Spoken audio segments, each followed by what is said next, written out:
दोस्तों, लीगल दर्पण चैनल में आप लोगों का स्वागत है। दोस्त, मैं आज जिस टॉपिक की बात करने जा रहा हूं उस टॉपिक का नाम है पावर ऑफ अटॉर्नी।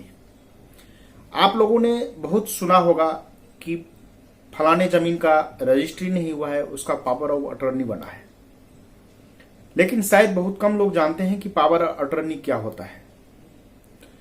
तो पावर ऑफ अटॉर्नी के बारे में संपूर्ण जानकारी मैं इस वीडियो के माध्यम से आप लोगों को देना चाहूंगा।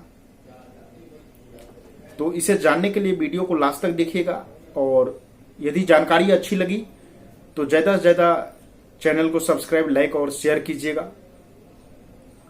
तो आइए जानते हैं सबसे पहले कि पावर ऑफ अटॉर्नी क्या होता है। फ्रेंड्स, पावर ऑफ अटॉर्नी इसे मुख्तारनामा या अधिकार पत्र भी कहते हैं। यह एक लिखित दस्तावेज होता है जिसमें कोई व्यक्ति किसी दूसरे व्यक्ति को यह अधिकार देता है कि वह उसके निजी कार्य, व्यापार या किसी कानूनी कार्य के लिए उसकी ओर से उसका प्रतिनिधित्व करे, अर्थात उसकी ओर से वो सभी कार्य करे जिसके लिए उसको अटॉर्नी अपॉइंट किया गया है। अब जो व्यक्ति पावर ऑफ अटॉर्नी देता है उसे प्रिंसिपल कहा जाता है और जिसको पावर ऑफ अटॉर्नी दिया जाता है उसे अटॉर्नी कहा जाता है। यदि हम गौर करें तो पावर ऑफ अटॉर्नी जो है एक कानूनी दस्तावेज होता है।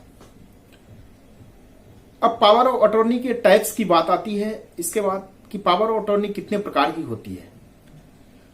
तो फ्रेंड्स, पावर ऑफ अटॉर्नी दो प्रकार के होते हैं। एक जीपीए जिसको आप जनरल पावर ऑफ अटॉर्नी कहते हैं, दूसरा होता है एसपीए यानी स्पेशल पावर ऑफ अटॉर्नी। तो आइए जानते हैं जीपीए क्या होता है। जनरल पावर ऑफ अटॉर्नी के जरिए एजेंट कई मामलों में फैसले ले सकता है। जनरल पावर ऑफ अटॉर्नी में प्रॉपर्टी बेचना या किसी दूसरे संपत्ति को बेचना या खरीदना, कॉन्ट्रैक्ट सेटलमेंट जैसे काम कर सकते हैं। यहीं पे यदि मैं बात करूं स्पेशल पावर ऑफ अटॉर्नी की, तो स्पेशल पावर ऑफ अटॉर्नी यदि किसी आदमी को किसी खास काम के लिए पावर ऑफ अटॉर्नी दी जाती है तो उसे स्पेशल पावर ऑफ अटॉर्नी कहा जाता है। स्पेशल पावर ऑफ अटॉर्नी को हम उदाहरण के तौर पे समझें तो जैसे किसी डील को फाइनल करना है तो इसके लिए स्पेशल पावर ऑफ अटॉर्नी ही बनेगा। अब अगला टॉपिक आता है कि ड्यूरेबल पावर ऑफ अटॉर्नी क्या होता है। Friends, durable power of attorney का मतलब उस पावर ऑफ अटॉर्नी से होता है जिसमें प्रिंसिपल ने अटॉर्नी को बनाते समय साफ तौर पे लिखा है कि उसके अक्षम या डिसेबल हो जाने पर पावर ऑफ अटॉर्नी जारी रहेगा। हालांकि ऐसा होता नहीं है। जब प्रिंसिपल की मौत हो जाती है या वो इंसॉल्वेंट हो जाते हैं तो उस स्थिति में पावर ऑफ अटॉर्नी अपने आप रद्द हो जाती है, उसको बेकार माना जाता है। फ्रेंड्स, अब अगला बात आता है कि पावर ऑफ अटॉर्नी का रजिस्ट्रेशन कैसे होता है। Friends, general power of attorney का रजिस्ट्रेशन कराना वैसे जरूरी नहीं होता है, लेकिन आप यदि रजिस्ट्रेशन करा लेते हैं तो इसका महत्व और भी अधिक बढ़ जाता है। हाँ, यदि किसी अचल संपत्ति से जुड़ा हुआ मामला है तो उस स्थिति में पावर ऑफ अटॉर्नी का रजिस्ट्रेशन करा लेना चाहिए। अचल संपत्ति का रजिस्ट्रेशन रजिस्ट्रार के पास कराना चाहिए। बाकी जगह पर आप नोटरी या किसी प्रशासनिक अधिकारी के पास भी जाकर रजिस्ट्रेशन करवा सकते हैं। इसके रजिस्ट्रेशन करवाते समय आपके पास दो या दो से अधिक सबूतों का होना बेहद जरूरी होता है। रजिस्ट्रेशन होने के बाद प्रिंसिपल को एग्जीक्यूटेंट और इसे पाने वाले को जीपीए या एसबीआई होल्डर कहा जाता है। अब नेक्स्ट क्वेश्चन है कि पावर ऑफ अटॉर्नी कैसे बनाई जाती है। पावर ऑफ अटॉर्नी को 100 रुपए के नॉन जुडिशियल स्टाम्प पेपर पर बनाई जाती है। इस स्टाम्प पेपर पर बनाने वाले व्यक्ति के हस्ताक्षर तथा स्वीकार करने वाले व्यक्ति के हस्ताक्षर एवं 2 गवाहों की आवश्यकता होती है।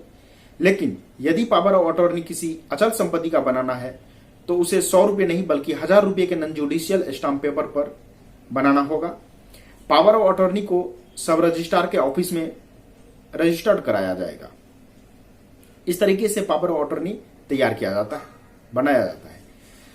अब नेक्स्ट क्वेश्चन आता है कि पावर ऑफ अटॉर्नी किस व्यक्ति को बनाना चाहिए, किस व्यक्ति को दी जानी चाहिए पावर ऑफ अटॉर्नी।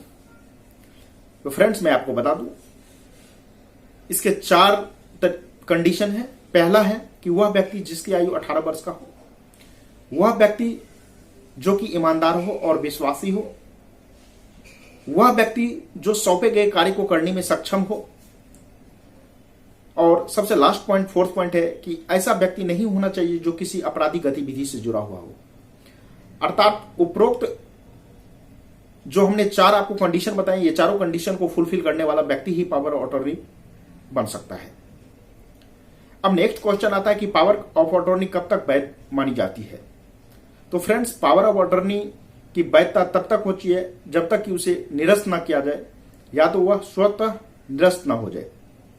लेकिन अचल संपत्ति के हस्तांतरण के संबंध में बनाई गई पावर ऑफ अटॉर्नी की वैधता 1 साल की होती है। आफ्टर 1 ईयर वो अपने आप रद्द मानी जाती है, खत्म हो जाती है। अब इसके ये जो मैंने बताया है, इस क्वेश्चन को पढ़ते हुए और इस आंसर को देते हुए मेरे दिमाग में एक सवाल आती है जो कि आप लोगों के दिमाग में भी आई थिंक आया होगा, वो मैं बताता हूं कि पावर ऑफ अटॉर्नी जो है कब निरस्त होती है। देखिए, पावर ऑफ अटॉर्नी प्रिंसिपल के ओर से निरस्त करने पर वो निरस्त हो सकता है, या प्रिंसिपल यदि मृत्यु हो जाता है, प्रिंसिपल की दिवालिया हो जाता है, पागल हो जाता है, तो पावर ऑफ अटॉर्नी को निष्पादित किया जा सकता है, उसको रद्द माना जाता है। और एक केस होता है कि यदि एजेंट जो है, एजेंट यदि चाहेगा तो पर भी आपका पावर ऑफ अटॉर्नी जो है वो रद्द माना जा सकता है। फ्रेंड्स, अब नेक्स्ट क्वेश्चन और सबसे लास्ट क्वेश्चन में, जो कि बेहद ही महत्वपूर्ण क्वेश्चन है, वो मैं बताना चाहूंगा कि यदि कोई व्यक्ति भारत से बाहर रहता है और वह भारतीय निवासी है, तो क्या वो विदेशों में रह के अपने भारत में जो उसका प्रॉपर्टी है, उस प्रॉपर्टी का पावर ऑफ अटॉर्नी बना सकता है? यदि हां तो कैसे? तो सबसे पहले बात मैं बता दूं कि यदि कोई व्यक्ति भारत में है और वह विदेश में रह रहा है, तो विदेश में रहकर ही भी वो जो प्रॉपर्टी भारत में है उसका वो पावर ऑफ अटॉर्नी बना सकता है। ये तो क्लियर हो गया। दूसरी चीज है कि यदि वो बना सकता है तो फिर इसके लिए क्या प्रोसीजर है। देखिए, इसके लिए प्रोसीजर कुछ नहीं है। प्रोसीजर ये है कि वो विदेश में रहकर अपना पावर ऑफ अटॉर्नी जो है भारत में बनाएगा, लेकिन उसको पावर ऑफ अटॉर्नी बनाने के बाद जो है 3 महीने के अंदर सारे डॉक्यूमेंट के साथ उसको कलेक्टर के पास जो है उसका रजिस्ट्रेशन कराना होगा। वो सारे जो कागजात हैं उनको वो जिला अधिकारी से उनको मान्यता दिलाना जरूरी होगा।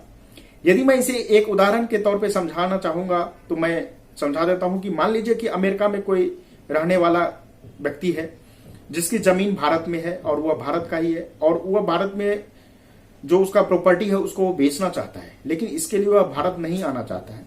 तो उस स्थिति में वह अमेरिका में ही अपनी property of power of attorney को तैयार करके उसको नोटरी करा सकता है। विदेशों दोस्तों, विदेशों में जो है पावर ऑफ अटॉर्नी बनाने के लिए कोई स्टाम्प पेपर की जरूरत नहीं होती है। उसके लिए आप सादा प्लान पेपर पर भी तैयार करते हैं पावर ऑफ अटॉर्नी, लेकिन उनका नोटरी कराना जो है ये जरूरी होता है। तो आज मैंने आप लोगों को पावर ऑफ अटॉर्नी क्या होता है, पावर ऑफ अटॉर्नी कितने प्रकार की होती है, पावर ऑफ अटॉर्नी कब तक वैध मानी जाती है, पावर ऑफ अटॉर्नी को कैसे निरस्त किया जाता है, पावर ऑफ अटॉर्नी का रजिस्ट्रेशन कैसे किया जाता है, और सबसे लास्ट में बताया कि पावर ऑफ अटॉर्नी यदि कोई भारतीय निवासी विदेश में रहता है तो विदेश में रहकर वह भारत के प्रॉपर्टी के लिए वो पावर ऑफ अटॉर्नी बना सकता है या नहीं। तो इन तमाम टॉपिक पे मैंने आपको एक एक करके क्वेश्चन आंसर के फॉर्म में बताया है। तो आई होप कि आप लोगों को लेक्चर अच्छा लगा होगा, और यदि फिर भी कोई क्वेरी आप लोगों के दिमाग में रहे तो प्लीज आप मुझे कमेंट में मैसेज टाइप करके और बता सकते हैं। उनका जवाब मैं देने की चेष्टा करूंगा और कोशिश करूंगा कि आप लोगों को सेटिस्फेक्शन हो, आप लोगों को पूर्ण रूप से उसका जवाब मिले।